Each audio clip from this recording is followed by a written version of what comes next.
Sahabat-sahabat Facebook gua Maria Bintang Kejora Bikono, FB, TikTok, dan Instagram yang terkasih.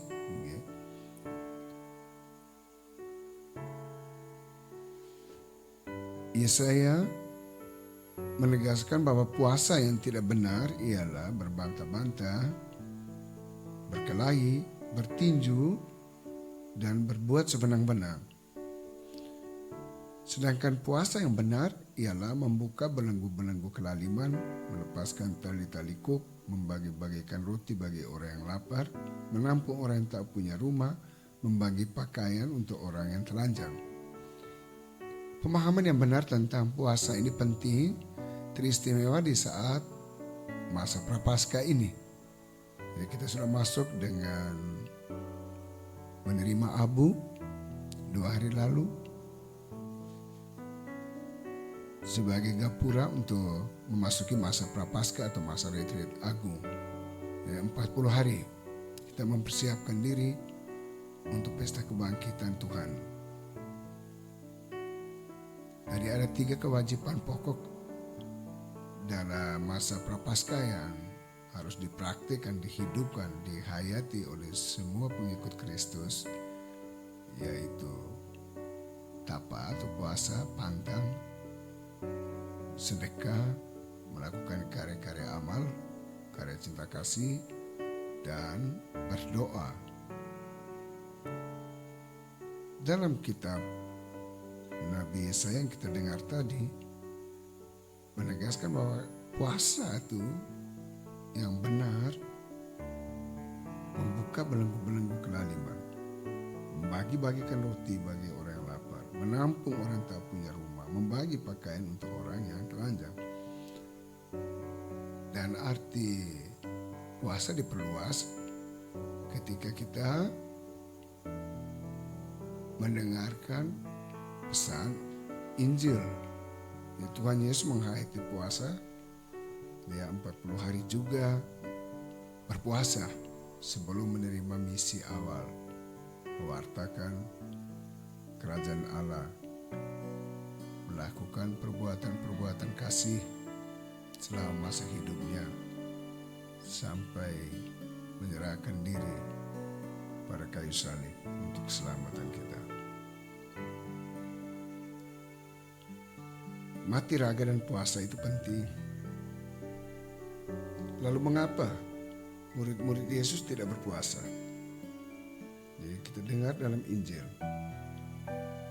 bab 9, Matius bab 9 ayat 14 sampai 15. Sekali peristiwa, datanglah murid-murid Yohanes kepada Yesus dan berkata, "Mengapa kami dan orang Farisi berpuasa tetapi murid-muridmu tidak?" Jawab Yesus kepada mereka, "Dapatkah sahabat-sahabat mempelai laki-laki berduka cita selama mempelai itu bersama mereka? Tetapi waktunya akan datang mempelai itu diambil dari mereka dan pada waktu itulah mereka akan berpuasa." Dan ada pertanyaan, kalau puasa ini penting, mengapa murid-murid Yesus tidak berpuasa? Yesus dalam Injil tadi kita dengarkan bahwa arti puasa dikaitkan dengan pengantin laki-laki. Dialah pengantin laki-laki itu. Selama dia masih ada, tak perlu berpuasa. Bila dia sudah diambil, ada cukup waktu untuk berpuasa. Saat ini dia sudah diambil, maka cukup waktu untuk kita berpuasa sambil menantikan kedatangannya kembali. Maka puasa bukan soal makan minum, tetapi hidup dalam penantian. Bila dia sudah datang kembali, kita tidak lagi berpuasa, tapi berpesta. Lebih dalam, kita memahami soal tapa puasa ini adalah satu pernyataan keterbukaan hati terhadap sabda Allah dan ungkapan rasa senasib atau sepenanggungan solider dengan Kristus yang bermati raga selama 40 hari di padang gurun. Bagi umat Kristus, puasa dan tapa adalah satu sikap yang tepat untuk memerangi dan menghancur leburkan penyakit, mementingkan diri sendiri yang sangat kuat mempengaruhi hidup setiap orang. Pencarian diri sendiri telah menciptakan ketidakadilan, permusuhan, penindasan, dan dosa yang menjauhkan manusia dari Tuhan dan merugikan sesama. Yang terpenting bukan puasa dan tapa itu sendiri, melainkan sikap hati yang menjiwai kita. Jadi Injil Matius bab 6 ayat 1 sampai 6, dilanjutkan ayat 16 sampai 18. Jadi soal sikap hati. Ditegaskan, lakukanlah secara tersembunyi, maka Allah yang ada di tempat tersembunyi akan memperhatikan, akan membalasnya. Dalam Alkitab, berpuasa menunjukkan kepada disiplin berpantang makanan demi maksud rohani. Sekalipun berpuasa sering dikaitkan dengan doa, namun puasa harus dipandang sebagai suatu tindakan rohani tersendiri. Sebenarnya berpuasa dapat disebut berdoa tanpa mengucapkan kata-kata. Ada 3 bentuk puasa yang utama yang dikemukakan dalam Alkitab. Ada puasa yang biasa, puasa sepenuhnya, dan puasa sebagian. Puasa yang biasa itu berpantang semua makanan, baik yang keras maupun yang lembut, tetapi tidak berpantang air. Matius bab 4 ayat 2. Lalu puasa sepenuhnya, tidak makan dan tidak minum. Pada umumnya puasa semacam ini tidak harus dilaksanakan lebih lama dari 3 hari. Tubuh seseorang mulai menjadi kering apabila tidak mendapatkan air selama lebih dari 2 hari. Musa dan Elia melakukan puasa sepenuhnya selama 40 hari, tetapi saat itu mereka berpuasa dengan keadaan yang adikodrati. Jadi kitab Keluaran bab 34 ayat 28, kitab Ulangan bab 9 ayat 9, kitab Pertama Raja-Raja bab 19 ayat 8. Lalu puasa sebagian, pembatasan makanan dan bukan tidak makan sama sekali. Daniel bab 10 ayat 3. Jadi ada 3 bentuk puasa dalam Alkitab, 3 bentuk. Lalu Kristus sendiri melakukan disiplin ini dan mengajarkan bahwa berpuasa hendaknya menjadi bagian dari pengabdian orang Kristen kepada Allah dan suatu tindakan persiapan untuk kedatangan kembali. Injil Matius bab 9 ayat 15 yang kita dengar tadi. Juga gereja perjanjian baru berpuasa, Kisah Para Rasul bab 13 ayat 2 sampai 3, bab 14 ayat 23 dan bab 27 ayat 33. Berpuasa dengan doa mempunyai beberapa tujuan. Menghormati Allah. Berpuasa dengan doa itu merendahkan diri di hadapan Allah agar lebih banyak mengalami kasih karunia dan kehadiran Allah yang khusus. Meratapi dosa dan kegagalan pribadi. Berpuasa dengan doa itu meratapi dosa-dosa gereja, bangsa, dan dunia.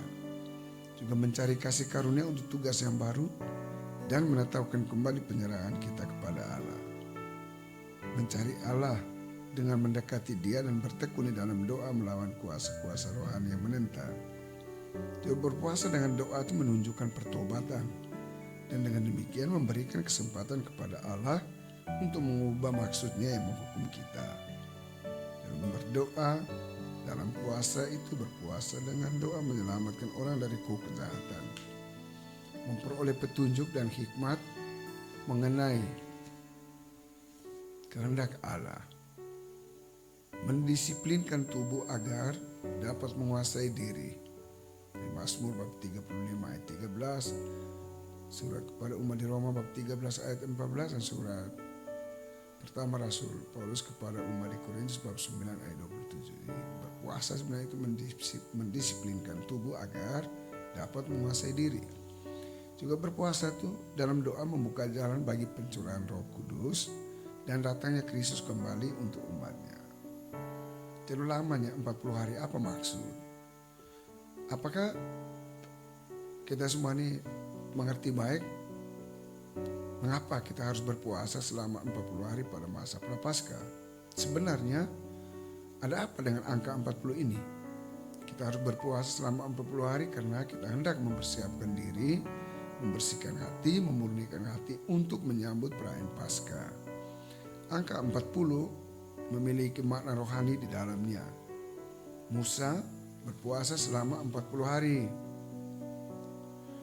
sebelum dirinya menerima 10 perintah Allah di kitab Keluaran bab 34 ayat 28. Nabi Elia pun berpuasa selama 40 hari. Kitab pertama Raja-Raja bab 19 ayat 8. Bahkan Tuhan Yesus juga berpuasa selama 40 hari 40 malam di padang gurun sebelum ia memulai karya dan pewartaannya. Matius bab 4 ayat 2. Jadi kita berpuasa 40 hari lamanya sebagai peringatan bahwa kita perlu waktu untuk menyiapkan diri menyambut Kristus. Sahabat-sahabat Facebook, Dua Maria Bintang Kejora yang terkasih, Paus kita Fransiskus mengingatkan kita tentang berpuasa, tentang tapa atau berpantang. Berpantanglah dari kata-kata yang menyakitkan dan katakanlah kata-kata baik. Berpantanglah dari kesedihan dan penuhilah diri dengan rasa syukur.